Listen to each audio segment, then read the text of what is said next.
tinovarumbidza, isu tinovarumbidza, tinovarumbidza, Ishe wemadzishe. hakuna Mumwe akafanana naye, mumwe wakafanana naye, mumwe wakafanana naye, Ishe wemadzishe. Amen. Aiwa, ndinoda kukutenda yasikana. Munoziva pana chinhu chakanaka sekunzwa kuti zvinhu zviri kufamba nemaprayers waya tinoita. It's a very good thing. I am proud of all of you. And ndiri kufanira kuti muri kubata maprayers kutsanya, muri kutsanya zvakadai vanditi. Yes. Chero Mwari anotiitira nyasha. Amen. Mama, Mwanangu Doreen. kutsanya kuna mata zvisikuita, but I'm just having an issue about my. Remember I told you the last time? Yes. Achiri kungoita here. Achakupindura. From that time. No, he's not, Mom. What's the problem? Inge ikatotaura naye kuti ndakuda kubvisa ndikatoti blessa ndikati ndiri kublessa you bless the marriage. I don't know. Please help me. I'm struggling. Aiwa, ndotaura naye mwana, usatya. Ndo basa rangu randakadaidzirwa chairo rekuti nditaure nevanhu. Don't even be shaken. naMwari wedu, there is no weapon formed against you that shall prosper. Yes. This is a promise I'm telling you. Usachini mwana ukatuchima wengi wa kushukua Satani mkana. Satani alikuwa mkana. Sio mwanangu. It is well with you. Chinda ndione kuti ndipedze nevana because I've got a meeting. Don't worry about it. I will talk to him and it is well. It is well, okay? Yeah. Alright, mwana. Fambe zvakanaka. Alright. Okay. Naime duwe. Fambe zvakanaka mwana. Mwari ngakuitire zvakanaka kuzadzikisire zvishuwo zvemwoyo. Zvinowanika. But nezveuyu mwana here, aiwa ndakazama vasikana. Mwana iye atimuona zvanoita anosvida ndiye hostess ka.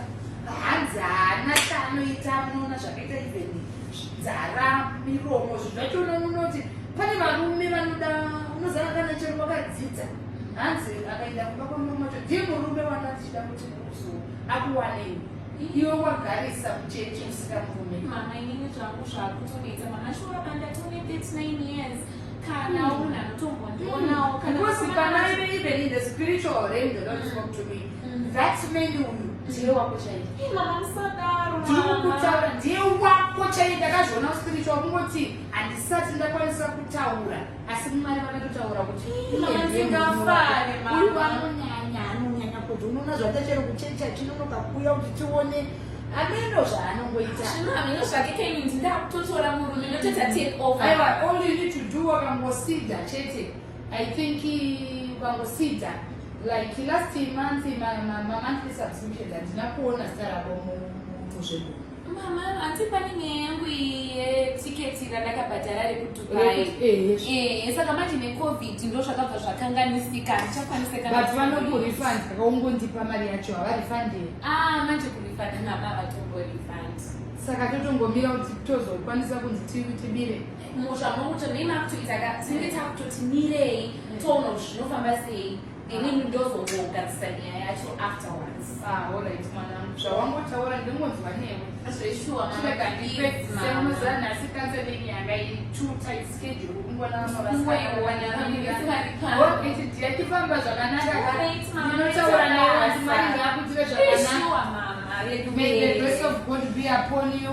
Thank you so much, Mama. Amen. Mwanangu fambe zvakanaka. Mama. Alright. Totaura pafoni handiti. Alright, Mama. Unoresea mai vako. Mama, ndichakakwazisa. Aiwa, tinotenda Mwari. Tinotenda.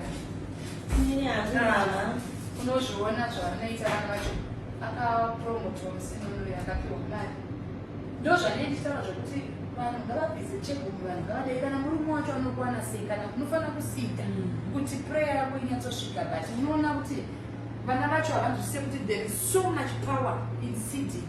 Amen. Your prayers will be answered faster. Amen. When you seed that unozviona. Anyway, regai kusiyana navo vana vadika vakazodiko murume naiwe. Inini hangu mama ndauya kuzotenda kuti aiwa makamira nemi maprayers enyu akachinja marriage yangu. Hallelujah. Aiwa ndinotenda Mwari kuti murume adzoka nemuzita raJesu.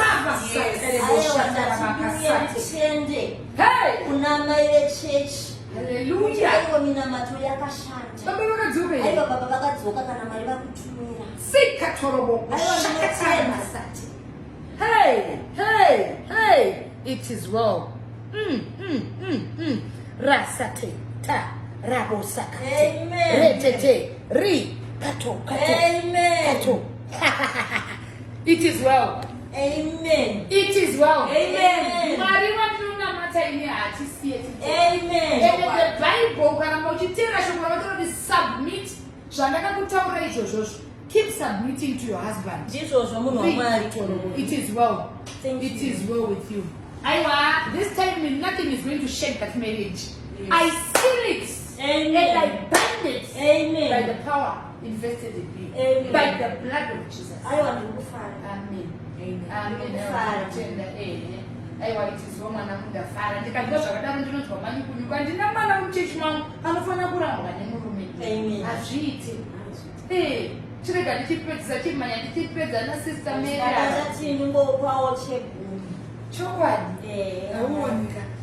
Ndokugona kumwanangu. Tinotenda Mwari. Saka imini regai ndifambe zvangu kumai. Alright, ko mari ningirikini ma business akaunza. Business tatanga. Saka ndakutoda kuti ndinomublessera business ratatanga izvo. Since makandiblessa kubva kwekutanga. It is well. Saka ndati zvive nechiremera zvana Mwari mukati. Saka mondinamatirawo nenyaya yebusiness rangu. It is well. More money upon your life. Amen. Prosperity upon your life. Amen. Success upon your life. Amen. Your business shall flourish in the mighty name Amen. of Jesus. Hallelujah. I pray for you, Amen. madam. It is well. Famba Munyasha. Please greet your husband for me. Alright, munhu waMwari. Tinotenda wakutogwinyaka. Murume akadzoka paiwa mwakuita kunge street kids. Munhu waMwari. Tinotenda Mwari. Ngazvikudzwe. Antonozvona mwanangu. Miyedzo yacho yandinowana semunhu waMwari. I prayed for her marriage. I prayed for her business. Begi rakazara mari. What is this? And you expect your marriage to stay pakadai? Hey gari. Kunyima kwatinoita Mwari ndo saka zvinhu zvenyu zvichinonoka. Vanhu vane system yekunyima Mwari. My prayers ndinofasta 3-4 days. Ndiri mugomo.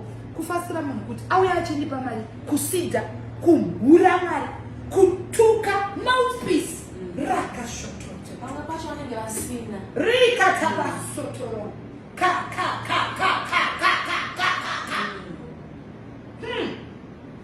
Shora Mwari. Anyway, chitaura zvako problem yawanga wafambira. Vangoti ndine problem here. Handina kana problem. Funge ndangoti ndakaenda kokusirewo mari. Handina kana problem. Hauna problem here? Ai, zvese zvikufamba. Kubasa kwainzi uda kususpend wakazodini? Ai, zvekubasa ndinozotaura nemimwe musi. Ai, handina nguva yakanyanya. Ndangoti ndikokusirewo something at least umwana wopekutangira. Mwana wenyu Mary Jehovah changamire mponesi. Rita. Rakashanda rakautuma maututa. Rikatenga botoro. Rikato. Ndotaura more blessings. Pamusoro paMary. Ndotaura murume akakwanira. Ndotaurira kuvhurirwa kwemabusiness. Ndotaura more complete. Teke. Whoosh, shalamati. It is well. Ta. Ndikona T. Aminoti chichocho. T, something like T. Chingava chicho. Chasara nchibvunza Mwari.